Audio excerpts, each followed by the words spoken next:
የብሩክና የቅድስት ሰርግ ማን ነው የናፈቀው? የእውነት መቼ ነው ሰርጉ የሚፋጠነው?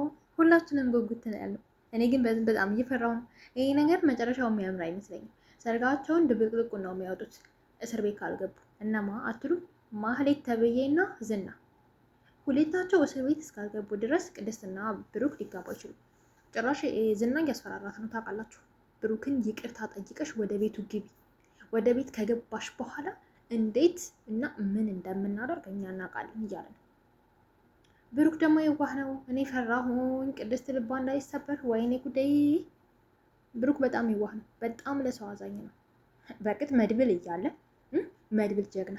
ዛሬማ አቃጥሎ ደፍቶልናል። ማህሌት ጭራሽ እየገዛ ልጇ ራሱ ሂዳ ሰላም ልትላት ስትል እንዴት ነው መድብል የጎተታት? እንዳትሄጂ ቅድስት ሁሉ ነገር ሽምትሆን ጭራሽ በቃ በአደባባይ የነገራት ለማህሌት ጨርቋን ጥላ እንድታብድ ነው ያደረጋት። ታውቃላችሁ። ዝና ይቅርታ ጠይቂ፣ ብሩክ የዋህ ነው፣ ይቅርታ ጠይቀሽ ወደ ቤት ግቢ እያሏት፣ በዚህ መሀል መድብል መቶ እንግዲህ ይቅርታ የምትጠይቀውን ሰው የሰርግ ቀጠሮ ቅድስትን እንደሚያገባ ሁሉ ነገር ሲነግራት አስቡት። እኔ በጣም ፈራ። ማህሌት በጣም ከባድ ሰው ነች። ወደ እንጃ ብቻ እኔ በጣም ነው የፈራሁት። በስተ መጨረሻ እንግዲህ በር ተንኳኩቷል። ፈርተዋል። ፖሊስ ነው ምንድን ነው? በጣም ነው የደነገጡትኝ። እኔ ግን እርግጠኛ ሆኜ የምነግራችሁ ነገር በስተ መጨረሻ በር የተንኳኳው እመኑን ማህሌት ነች። ማህሌት ብሩክን ከእግሩ ስር ወድቃ ይቅርታ ጠይቃ ነገሮችን ለማበላሸት እሷ ነች። እኔ ብቻ ብሩክ የዋህ ቢሆንም ቢፈቅድላትም እነ መድብል እያሉ እነ ሞገስ እያሉ ይህን ሁሉ ነገር ቁመው ያሉ። ቅድስትን ብትሆን በጥፊ ትበልል ማህሌት። በቃ አንፈልግም እኛ የቅድስትን ሰርግ ነው ማየት የምንፈልገው። ማህሌት እንደዛ ነገሮችን ከበጠበጠች እንደዛ ንብረታቸውን ካወደመች በኋላ የምን ይቅርታ ነው ሲጀመር? ብሩክ እንደነገርኳቸው ይቅርታ ያደርግላታል። እሱ ወደኋላ አይልም።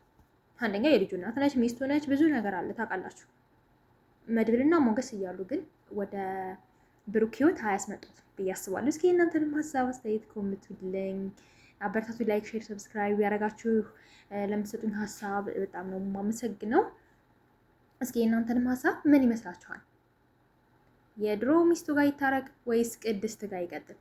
ታውቃላችሁ ቅድስት እንዴት እንደምትወደው እንዴት ሰፍ ብላ እንደምትወደው እንዴት እንደምትንከባከበው የምታዝንለት ነገር ምናምን ስታዩ በቃ እሷ ጋር ቢጋቡ ምናምን ትላላችሁ። እና እስኪ እናንተንም ሀሳብ አስተያየት ኮምቱልኝ። ምን ይመስላል ሀሳብ አስተያየታችሁ?